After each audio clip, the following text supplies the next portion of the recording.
And Peaks and Pueblos field study is now open for registration. We've had quite the wacky weather the past 24 hours.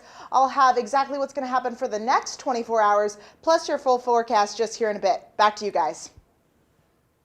We have that and more. This edition of 15 News at 5 starts right now.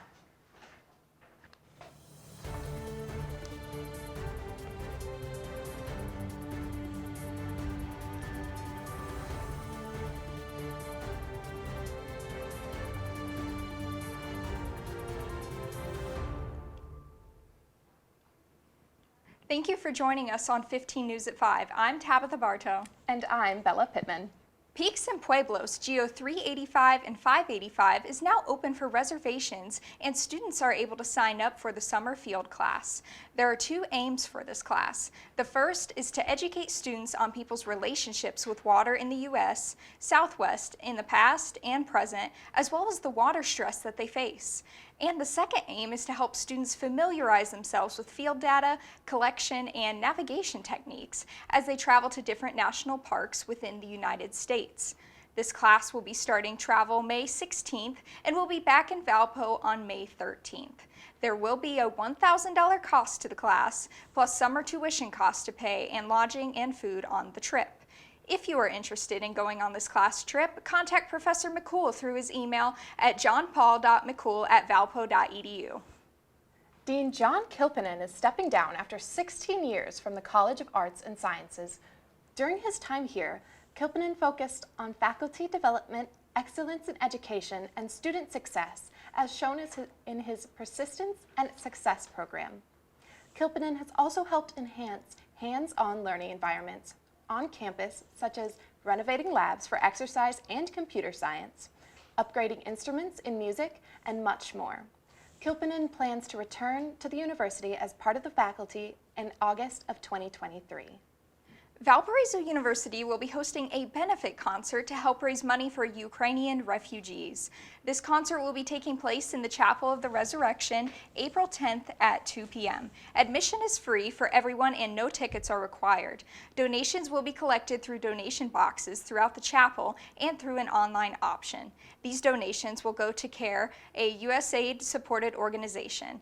The concert will have band members from the Valparaiso Community University Concert Band, Windiana Concert Band, Valparaiso University Loose Concert Band, Valparaiso University Chamber Concert Band, and the Michigan City Municipal Band. If you are a musician and would like to help out by paying, please email Jeff Dobler at valpo.edu. Doug Tuga, Dean of the Valparaiso University College of Engineering, has been elected President of the American Society for Engineering Education. The ASEE is a nonprofit organization that looks to further engineering and engineering technology education by promoting worldwide leadership, fostering the technological education of society, and promoting excellence in instruction, research, public service, and practice. The organization has 12,000 deans, department heads, faculty members, students, and government and industry representatives from all disciplines of the engineering field. Dr. Tuga's main area of interest for his research is in quantum cellular automata, and his new position will allow him to further his research pursuits. When interviewing with the university, Tuga said, "I'm incredibly grateful for the opportunity to continue to serve ASEE in this new role. I look forward to helping ASEE to expand both the size and diversity of their membership." Do you want to have an in-depth look at the various galleries of the Brauer Museum of Art? Then look no further than a new series of talks that are being given called Thursday Afternoons at the Brauer. Students, faculty, and staff are all invited to the free series of gallery talks happening throughout the remainder of the semester. The talks are an opportunity for professors, faculty, and department chairs to talk about various pieces of art in the Brauer and relating to their own fields of study. This first talk began on March 24th with English professor John Ruff, examining and explaining portraits from the Permanent Collection Gallery within the Brauer Museum of Art. Professors and faculty from all colleges will be able to give the talks each Thursday starting at 4 p.m. in person, and there will also be a virtual option as well. Whether you like a historical, economical, or even meteorological perspective, the gallery talks are the place to be on Thursday afternoons in Valpo. This week's poll is out. What is your favorite game show? The Price is Right, Jeopardy, Wheel of Fortune, or Family Feud? Head on over to our Twitter page after the broadcast to cast your vote. We have 15 Weather Alexa Minton in the studio. So, Alexa, what's happening with the weather right now? Well, Bella, we've had quite the eventful past 24 hours, just as I mentioned a little earlier, but it seems like we're calming down with some rain at the moment for Valpo. We just had snow just a little bit ago. Taking a look at our current temperatures, we're staying around those mid-30s. We go a little bit upper 30s over in Lansing. We're not really pushing past that mid-30 point. We're kind of going to remain around there as we head into the evening hours, even into tomorrow. We are noticing that those winds have been dying off. However, our 24-hour temperature change is what's really the talk of the town. We've dropped 26 degrees from Valparaiso in the past 24 hours, which is just insane, guys, as we were at 65 just yesterday. We had this storm system kind of come in, snow down on us, and immediately cool us down. That storm system, as it's moving out, so are our winds with it, like I mentioned. Our winds are coming down, and we're having this cold air trough kind of push down in and tamper down on much of the Chicagoland area. So we see about 36 in Chicago, 35 in Minneapolis. There's a couple little areas kind of pushing up for some warmth, but we'll touch on that a little later in our broadcast. Back to you guys. Thank you, Alexa. Really hoping for some warmer weather. It has been over a month since the fighting has started in Ukraine. And a 19-year-old mystery has finally been solved. Stick with us.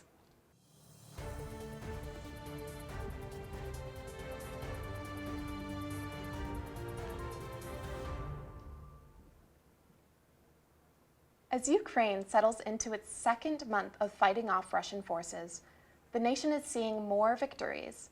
Meanwhile, Ukrainian President Volodymyr Zelensky continues his calls to NATO for more help. Mary Maloney reports. Ukraine is gaining ground on Russian forces, reclaiming several villages in a series of counterattacks, including to the east of Kharkiv and northwest of Mariupol, according to local officials. It's clear that Russian forces are not performing as anticipated. An enlisted Ukrainian singer traveling the country says morale is high right now. And united we are, and we will win this war, no doubt for me. Meanwhile, Ukrainian President Volodymyr Zelensky is repeating his pleas for more military assistance. 1% of all the planes of NATO. 1% of all the tanks. That's all we're asking for. Right now, the United States is very much focused on their air defense needs, and we're delivering multiple capabilities to try and address those requirements. Now, one Russian general suggesting the country will tighten its focus primarily to the Donbas region. I don't think we have evidence of that quite yet. Next couple days, the United States, working closely with allies and the Ukrainian government, will be looking for evidence of this shift. Ukraine's military intelligence head says Russian President Vladimir Putin could be looking to carve Ukraine in two. I'm Mary Maloney reporting. A nearly 19-year-old mystery may finally be solved in Pennsylvania, after investigators find the apparent remains of a man missing since 2003 in a submerged creek. Joe Holden spoke to a member of the dive team who helped with the recovery. For the first time in more than 18 years, daylight shines on an SUV pulled from the depths of the Darby Creek. It's hoped clues about a decades-old cold case will also be unearthed. Divers with Adventures with Purpose assisted investigators in securing the vehicle in what they described one of the most challenging recoveries they've encountered, 24 feet down below the surface of this murky creek.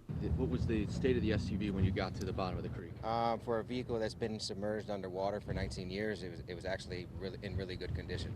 Luckily, the suspension was silted in, sunk in the bottom, so it, in a way, preserved it. Earlier this month, a submerged car was located using a combination of sonar and other sophisticated technology. At that time, skeletal remains were also discovered. All signs and circumstantial clues point to it being James Amabile, a man reported missing in December 2003 when investigators say he called a babysitter to report he was running late and picking up his 2 daughters. The plates on the SUV matched Amabile's. Extracting it proved more challenging than could be imagined. Divers say when the docks at the Ridley Township Marina were built more than a decade ago, a supporting pylon was driven through the engine block of the SUV, pinning it to the creek bed. Luckily, through the family and some local companies here, Pro Crane stepped up big time. They brought in a $3.5 million crane, donated all of their services. They had about 15 guys out there, and with them and us, we did it all free to the Ridley Township.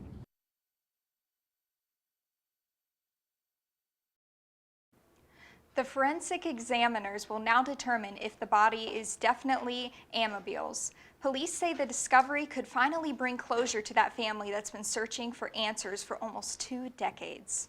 Apparently, seeing Will Smith slap Chris Rock has people excited to see Chris Rock on stage again.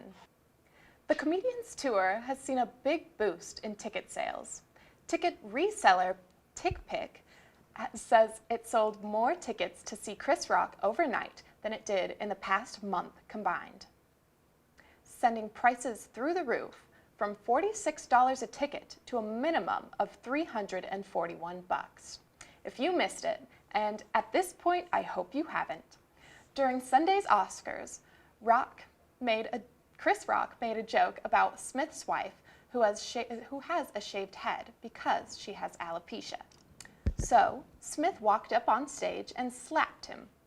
Smith has apologized, but the Academy of Motion Picture Arts and Sciences says it has started a formal review of what happened. Coming up after the break, Alexa Minton will have your full forecast. And we'll take a look at this past week's Valpo sports. Stick with us.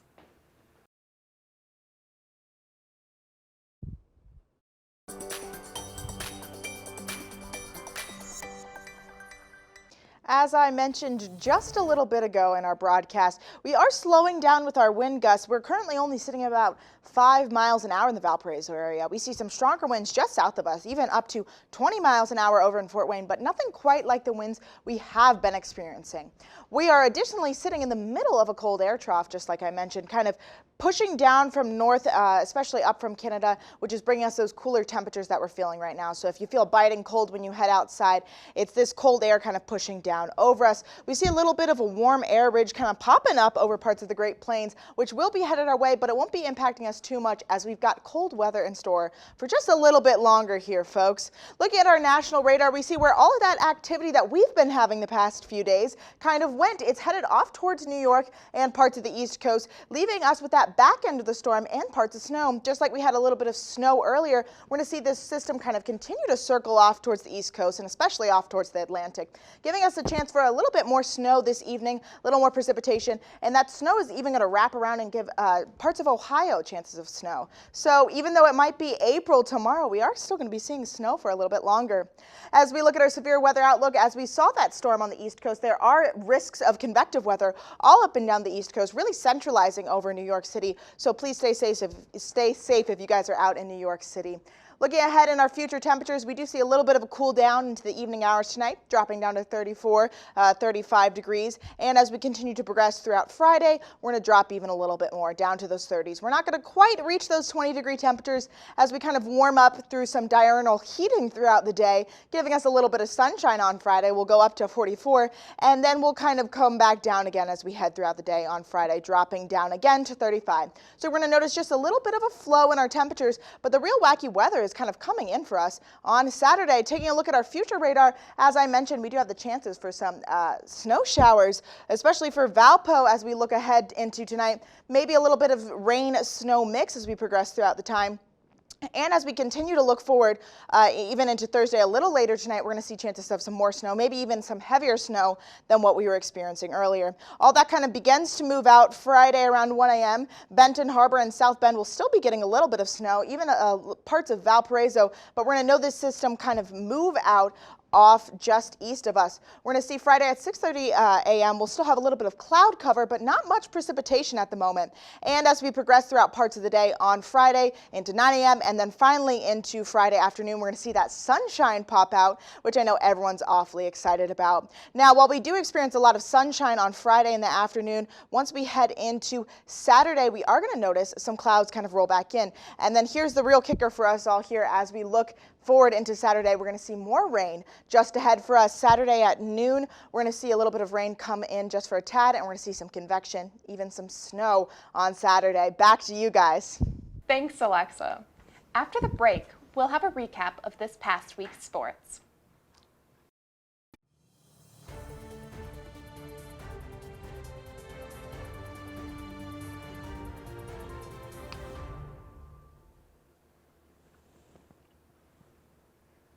The end of the college basketball season has brought many changes to both the men's and women's programs. And while basketball may be winding down, other sports are just beginning to ramp up. Women's basketball was the first to feel the full effects of the transfer portal after their postseason run came to an end against the University of Northern Iowa Panthers. Graduate student Shay Frederick announced she would be using her last year of the NCAA eligibility at another school. Paul Oren first broke the news on Twitter on March 18th. Frederick led the Beacons in points per game and assists during the regular season. On the men's side, the transfer portal continued to leave impactful changes on the program. Both freshman Keandre Young and sophomore Sheldon Edwards announced their intentions to transfer in Twitter posts on March 22nd as well. A few days later, freshman Trey Woodward also announced his intentions to enter the transfer portal. Valpo Baseball had their doubleheader home opener on March 25th with a sweep of the St. Bonaventure Bonnies. The first game ended 8-5 with the Beacons victorious thanks to a three-run home run by Adam Broach that broke open the game. The second game trudged through mud and storms, but your Beacons rolled regardless with a 10-0 shutout to close out over 10 hours of baseball in the same day. Well, it's a very crazy sports season for sure, and with this weather, it's really not helping at all for our spring sports. I can't even, starting off with all of those transfers. Yeah. It's a big change happening. For sure, but you know what? I think no matter what, they'll do great things, and it's we're so proud to have them be a part of Valpo no matter how long. Exactly. After the break, we'll have a final look at the weather.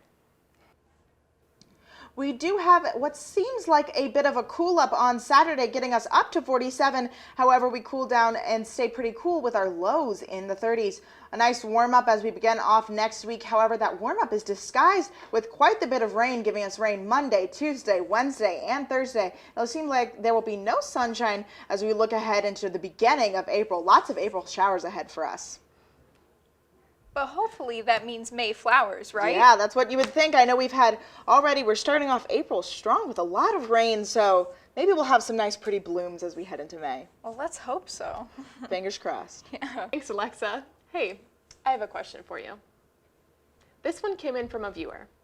Who do you think will be the Valpo Vibes artist? That's a tough one. I know Valpo has had quite the history with really amazing artists coming in. They had AJR, they had Panic at the Disco. I'd like to think, and fingers crossed, that the Big Time Rush will be making a comeback. I think that would be something really nostalgic that everyone would just love for. What do you guys think? Well, I've heard that, and then everybody says, I wish the Jonas Brothers would come back together and do that. I know that's a very popular one.